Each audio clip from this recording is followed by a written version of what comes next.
The internet is packed with information about UX, and it can be overwhelming. This video is dedicated to giving you all of the basics you need to know about UX so you can focus on what matters.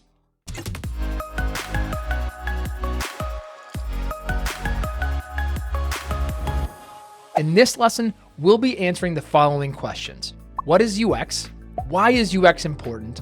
What does the UX process look like? And what separates UX from other types of design? Before we begin, and so you can follow along, we encourage you to download our course materials at kickassux.com under the free UX course page. The link is in the description. With that out of the way, let's get started. Let's begin with the first question. What is UX? UX stands for user experience, and it's the process of making a digital or physical product or service useful, relevant, and meaningful for people. All of these descriptors are important. Let's start with useful. If a product or service doesn't help people do something they want to do, no one will actually use it. This is pretty straightforward. Next is relevant. The product or service needs to be suited for what the user is trying to accomplish. For example, imagine you're craving tacos, kind of like I am right now. It's raining tacos. You decide to look for a Mexican restaurant near you using Google Maps. But imagine you only get results for Thai restaurants. Google must be confused. Noodles don't belong on tortillas. Why? At least that's not what you're looking for right now. Those search results wouldn't be relevant. They might be useful at some other point, but they're not related to what you're trying to do right now. This is oversimplified, but we hope you see our point. Last, there's meaningful. Think about meaningful as a positive emotion tied to the outcome a product or service provides. This could be a sense of accomplishment, happiness, or excitement. For example, a few years ago, my friends and I went to Hawaii. We rented a house on Airbnb. The house ended up being all we'd hoped for and more. It was perfect for our trip. And as a bonus, we got to hang out with Marcus, the owner of the house. He was an awesome guy. I'll never forget Marcus and the place we stayed. Airbnb helped create a super positive memory for me, something that has a very special place in my heart. The original goal was just to rent a house in Hawaii. Not only did Airbnb help me accomplish my goal, it also had a positive impact on my life beyond the space of the app itself. We still talk about Marcus to this day. Oh yeah, by the way, we called him Marcus. Marcus! It's way more fun to say his name that way. Anyway, another example of meaningful is with Smartsheet. The Marketo University team was able to use Smartsheet to reduce the time it took to compile an executive report from 2 weeks, wait for it, down to only 2 days. That's 8 more days the team can focus on things that actually matter to them. Think about how freeing that must have felt. And on top of that, they saved the company some serious time and money, making them internal heroes. That's some meaningful UX right there. So let's come back around to the question, what is UX? UX design focuses on the interaction between physical or digital products and services like websites or apps and real people. It includes all parts of the interaction between a user and a company: the app, website, product, service, community, etc. Let's look at a simple example of UX design that we all interact with every day to some extent: a door. Imagine you walked up to this door. What would you do? Would you try to push it open, or would you try to pull it? It's incredibly unclear, kind of like the movie Donnie Darko. Adding the text push helps, but it's still problematic. The design of the handle screams to people to pull it open. That's bad UX. The basic design of the door suggests to people to do the opposite of what they should do to be successful. Instead, a door with good UX would make it clear to people what action they should take before they try to open the door. Let's now look at a digital example of UX by walking through a hypothetical example about Amazon. Let's say that you take the bus to work.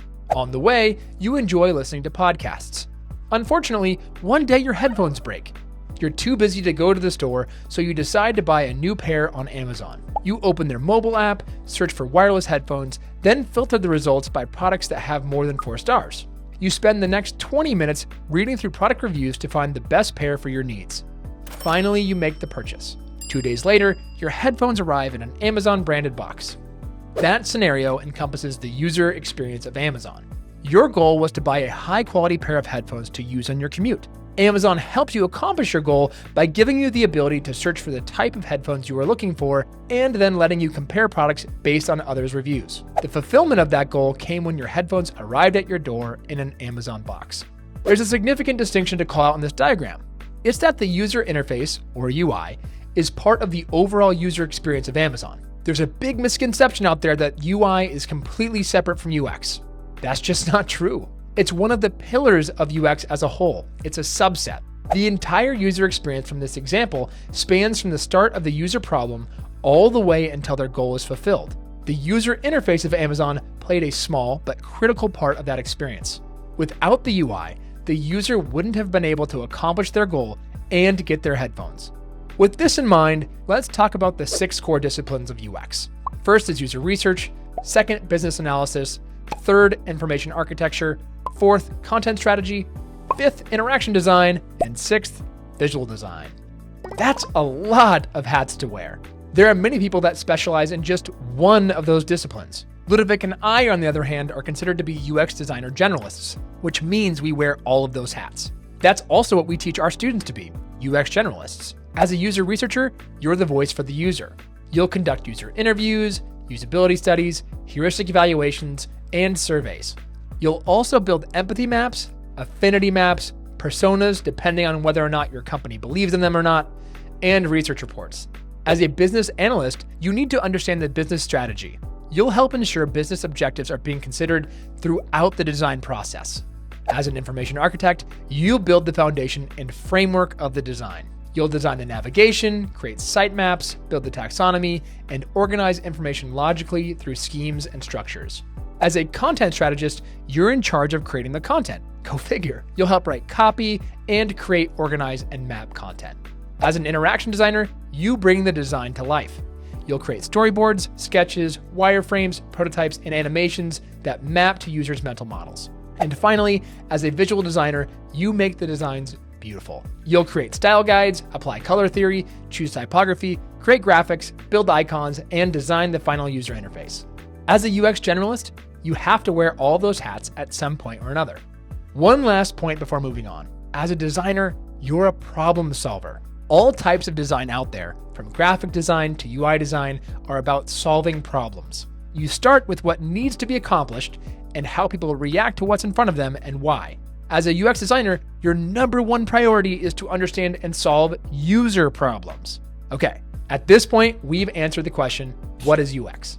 Let's now answer, why is UX important? First and foremost, think back to the definition of UX we provided earlier. UX makes everyday things useful, relevant, and meaningful. Second, UX helps you build empathy with the people who are using the product. This helps you to see the world through their eyes and to build products that truly help them. Third, UX helps you differentiate your product from the competition. Using the right UX methods, you learn about what your competitors are doing, what gaps are in the market, and how you can do it better. It then helps you validate your designs to ensure that the product or feature will be successful before you've even launched. And finally, UX helps you create products that are accessible. Through testing and accessibility guidelines, we can make certain the products we create can be used by most people. The next logical question is, what does the UX process look like? Or how do I even do this? UX designers follow a user-centered design process. This process contains methods and techniques from each of the 6 disciplines we mentioned earlier that take the user into account at every stage of the product lifecycle. It allows you to turn a user problem from a set of questions and assumptions into a real-world solution. When you look up UX or a UX process on Google, it can be confusing to see what seems to be many different UX processes out there. It doesn't matter what you call the UX process or what the infographic looks like. At a high level, the UX process boils down to 4 stages. 1, discover, 2, create, 3, test, and 4, build and iterate. Basically, we first start by discovering a problem. We do research, list business requirements, and generally try to understand and empathize with users. Once we understand the problem and what the users are going through, we start creating a bunch of basic concepts that solve their problem. After we've settled on one concept that solves their problem, we test it with actual users to get their feedback. If it doesn't go well, we repeat the process. Once it finally does go well, we move on to the last stage where we create the high-fidelity solution and hand it off for final production. For digital products, we prefer to be more specific about what we'll be doing during each phase. So this is what we personally call each of the 4 stages of the UX process that we just talked about.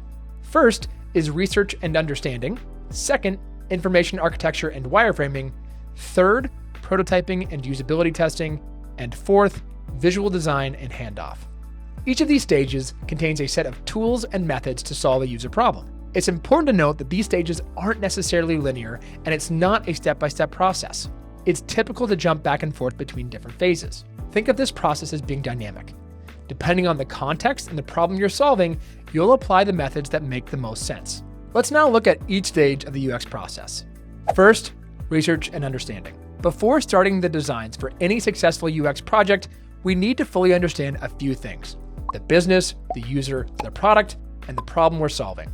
That's why research and understanding always comes at the start of any project. That's also why one of the first things we do on any project is what we call framing the problem.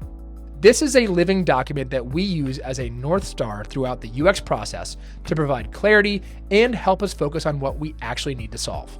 Framing the problem is important because it helps align the company's goals with the project we're working on. It also identifies the questions that need to get answered through research.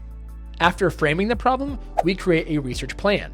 We use the questions from framing the problem to guide our choice of research methods, such as user interviews, usability testing, and surveys. We've talked about this before, but we'll say it many times over. Don't just use a research method because you think you ought to. Each research method you employ should help you answer the research questions you listed in framing the problem. If a method doesn't do that, do the opposite of Nike and just don't do it. After conducting a few of these research methods, you'll have data to analyze. As a UXer, it's your job to read between the lines of what users are doing and get to why they're doing it. A really great method that designers use to combine their research into actionable and understandable chunks is by creating an affinity diagram. An affinity diagram groups your research data into categories that help you see patterns across all of your research. From there, you might take the categories and insights from the affinity diagram and create personas. A persona is a fictional representation of your target user created by grouping user data gathered through research. They help keep the user at the center of your process. If during the UX process you get stuck, you can always look back and ask what your personas would need in that situation. Before moving on, it's important to point out that personas are a controversial topic in the UX world. There are many that believe that personas are a fantastic design tool. Others, not so much. We typically fall into the camp that doesn't believe in personas. We only bring this up just so that you understand that personas are not a tool that's universally used. One last thing before moving on. We just wanted to call out that there are plenty of projects out there that don't have a lot of research backing them. That could be because there wasn't much time to complete research, or maybe they didn't have access to finding people to interview, or the timeline, or whatever reason. There are plenty of reasons why people don't end up having research at the beginning of their process. And that's fine. What matters is that you're using data to back up your decisions. So if you do not have time to complete, let's say, user interviews or do usability testing on an existing product, then what matters is that you're finding data to back up your decisions. Cool. With that out of the way, after you've completed the research analysis, you're ready to start the second phase, information architecture and wireframing. This phase is where you use your research insights to plan your designs and generate as many solutions as possible. Think of this phase as if you were in charge of building a house. This is the time when you lay down the foundation. It's what supports the overall structure. In this phase, you might create sitemaps, scenarios, storyboards, user stories, sketches, user flows, and wireframes. Wireframes are an essential part at this stage. A wireframe is a simple black and white skeleton of a website or application. It structures the initial details and concepts for a project. Wireframes also help clarify design direction and intended functionality. They're one of the most common and important deliverables in UX. It's critical to wireframe out many ideas for any given problem. The best designs only come after considering many different ways to solve a problem. Once you have a decent grasp on the design direction, it's time for the prototyping and usability testing phase where you'll validate your designs. In this phase, you'll create a test plan, build a prototype, run usability tests, and create a report based on your findings. Depending on the feedback you receive, you can either move back to wireframing, repeat this process, and incorporate what you learned back into a prototype to retest, or proceed on to the next phase. It's important to point out that similar to research and understanding, there are definitely projects where we don't have time to run usability testing. While it's ideal to be able to run usability testing to validate our concepts, there are plenty of times where it's not necessary. Maybe you're basing your designs on a really well understood design pattern. Maybe you have data from some other research project that you've already done. There are plenty of reasons why, but we just wanted to call out that usability testing isn't always necessary. It's always great to do if you have the time and resources to do it, because it does help validate your designs and provide you with data to back up your decisions, but we just want to call out that it's not always necessary. However long it does take to go through the prototyping and usability testing phase, once you've decided to move on past it, it's now time for the visual design and handoff phase of the UX process. This is where you take your wireframes, add color, fonts, images, and graphics to create the final designs. This might sound simple, but it can take a while to get it to look and feel just right. This can get pretty complicated because you have to balance new functionality with existing company design patterns such as color choice, button styles, and the controls you use. During this stage, you may also get feedback from your users on the designs. You can get the feedback using static screens or by testing a nicer looking, more detailed prototype. This is also the time to create animations to show how the design is intended to look and behave. Finally, when you feel like everything is just right and you have the approval from your project stakeholders, you'll hand off your designs to the engineers. This is where you work directly with the developers to implement your designs. Typically, the handoff phase includes deliverables such as UX specifications of color, spacing, behavior, and animations, which can all be handled through applications like Figma and Zeppelin and the cloud storage app of your choice. As the designs get built into code, you'll test them and give the developer feedback. This allows you to make sure that the product looks and behaves as close to your designs as possible.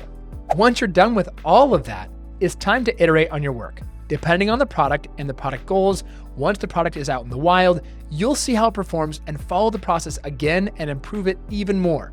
And that's the beauty of the UX process. It's a low-pressure way to figure out what the right solution is. It takes the burden off of your shoulders to be a design genius. Instead, you can talk directly to and get feedback from users to then immediately give them the product that they just told you they needed. In short, if you continually follow the UX process, at some point, you'll end up at the right solution. And that's it. That's the whole process. Here's the summary that shows you the types of things you'll be doing at each stage. Again, it's important to point out that you don't have to use each of these methods to solve a problem. Instead, think of the UX process as being flexible and dynamic, and each phase as having its own unique toolkit. Different problems require different tools to solve them. For example, you wouldn't use a hammer to bash a screw into place. A hammer doesn't help you solve that problem. It might help you relieve some pent-up aggression, but video games would probably be less destructive. In this case, the tool you would be looking for is a screwdriver. Similarly, you don't use a UX method just because or to check a box saying that you did. For example, not every project needs a survey. Depending on your goals, it might make sense to use one, but it's not something you use on every project. Again, think back to what we said in an earlier video. You are a UX treasure hunter. You take the best next step based on what you know currently and what you still need to learn. This same principle applies to almost all UX methods and techniques. Only use what you need to solve the problem effectively and efficiently. That's a big part of what makes up your expertise as a UX designer, understanding when and why you would use a particular method. At the end of the day, this makes almost every UX project unique. Sometimes you conduct user interviews, create affinity diagrams, build sitemaps, conduct task analyses, and other times you don't. So anytime you're going through a project, first figure out what you're trying to solve and then determine what methods to use to solve it. Now that you have a general understanding of the UX process and the methods used during each stage, you can see how each of the 6 core disciplines applies across the process. For example, information architecture is involved starting at the end of research and understanding all the way into visual design and handoff. Now, let's tackle the last question. What separates UX from other types of design? Research is the foundation of UX. It informs our choices and helps us build designs that truly solve user problems. The UX process makes design decisions objective because decisions are based on user feedback and not just our own opinions. By contrast, other types of design can be mostly subjective. Many of the decisions are based on the opinions of the designer or other stakeholders involved in the project. To highlight this, let me tell you a very real story that I got to witness firsthand. When I first started in UX, I was tasked with redesigning a pricing page for a website. Our goal was to improve or maintain the conversion rate. If you're unfamiliar with the term conversion rate, that's the percentage of users who take a desired action. Our other goal was to make the user interface look more modern. I worked with a graphic designer and a product manager on this project. During the first meeting, the graphic designer showed the latest mockups he had created. The product manager told them to change everything around just because. I'm not kidding. She wanted to add more buttons, different colors for the buttons, and generally wanted to move things around. Why? Because she liked it that way. There was no design logic behind it. And the worst part? There was nothing the designer could say or do to change her mind. I really felt for the graphic designer. It was a terrible situation to be in. Fortunately, unless you work with the Grinch,